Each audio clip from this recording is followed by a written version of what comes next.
Hello friends, today is 6 January 2021 and in continuation of my basics of economic series, today we are going to discuss some related terms of GDP. ठीक है। और अगर आपने GDP को और detail में थोड़ा सा समझना है तो आप प्रीवियस वीडियोस को जाके चेकआउट कर सकते हैं। ठीक है, तो today we will discuss net versus gross. Right, हमने पढ़ा था कि ग्रॉस डोमेस्टिक प्रोडक्ट क्या होता है, जीएनपी क्या होता है, ये सारी चीज़ें हम पढ़ चुके हैं। बट हमने एक नेट फैक्टर इनकम अब्रॉड की भी बात की थी और ग्रॉस की भी बात की थी।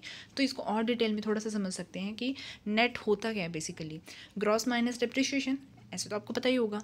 पर अगर लेटे से इसको एग्जाम्पलीफाई करते हैं, अगर आपके पास कोई गाड़ी है, आपने शोरूम से गाड़ी परचेज़ करी और उसके बाद 1 महीने के बाद आपको लग रहा है कि मुझे थोड़ी सी छोटी सी गाड़ी चाहिए थी, ये बहुत ही बड़ी गाड़ी हो गई है, मुझे सूट नहीं कर रही है। ठीक है, तो अगर आप उसको रिटर्न करना चाहोगे तो क्या आपको सेम अमाउंट मिलेगा? नहीं, बिल्कुल नहीं, क्योंकि कुछ टाइम लैप्स होता है जिसको हम डेप्रिशिएशन काउंट करते हैं कि कुछ टाइम लैप से वो आपका अमाउंट कैंसिल हो जाएगा, तो आपको फुल अमाउंट नहीं मिलेगा, वो सेकेंड हैंड हो जाते हैं। उसी तरह से अगर गाड़ी का कोई वियर एंड टियर हो जाता है, मतलब कुछ टूट फूट जाती है या कहीं पे भी कोई आपकी गाड़ी ठोक के चला जाता है, तो उसमें भी अगर आप अभी कोई नई गाड़ी परचेज़ करके लाए हो और उसको रिटर्न करना चाहोगे तो भी उस पर कुछ आपको सेम अमाउंट नहीं मिलेगा। ठीक है, तो भी वो भी आपका डेप्रिशिएशन में काउंट होता है।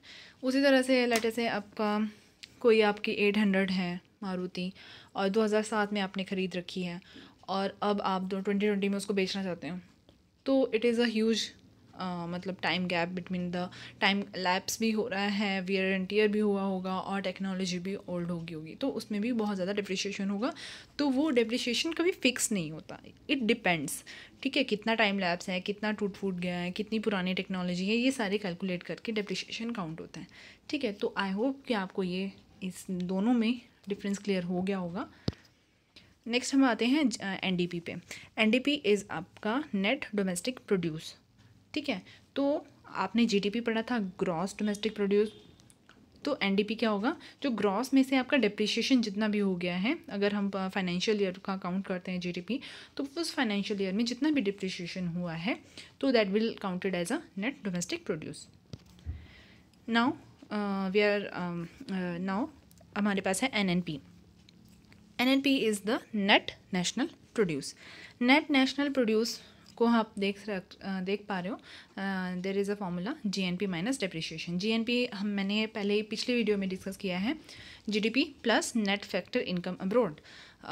नेट फैक्टर इनकम अब्रॉड आपको पता है कि जो आपका बाहर जितने भी इंडियंस काम कर रहे हैं फॉरेन कंट्रीज़ में, उनकी इनकम से जब आप इंडिया में जितने फॉरेनर्स काम कर रहे हैं उनकी सैलरीज़ को माइनस करते हो, सब्ट्रैक्ट करते हो, जितना भी लेफ़्ट ओवर अमाउंट होता है उसको हम ऐड कर रहे हैं किसमें, जीडीपी में, और उसमें से डेप्रिशिएट कर रहे हैं और डिप्रिशिएशन माइनस कर रहे हैं, सॉरी। तो आपका एनएनपी आएगा, that is the net national produce और प्रोडक्ट। ठीक है, तो इससे अब आप ये कहोगे कि हम इतनी सारी चीज़ें, इतनी छोटी छोटी terms, NDP, GNP, GDP, NNP, ये सब चीज़ें डिस्कस क्यों कर रहे हैं? मैं आप सभी चीज़ों को, इकोनॉमिक की छोटी छोटी चीज़ें जो हैं, आपको बाद में जब हम थोड़ा अभी 10-15 क्लासेस तक आपको और अच्छे से डिटेल में समझ में डायरेक्टली ये टर्म्स ऐसे यूज़ करूँगी तो आपको ईजिली वो अंडरस्टूड हो जाए। मैं बिल्कुल ज़ीरो मतलब स्क्रैच से करवा रही हूँ, तो इसलिए आपको कोई भी आपको दिक्कत ना आए, इसलिए ये चीज़ें समझना बहुत ज़रूरी है। ठीक है, तो आई होप आपको बहुत अच्छी लगी हो ये वीडियो। अगर आपको अच्छी लगी हो तो please do like, share and subscribe to my channel. Thank you so much and stay tuned for the further update.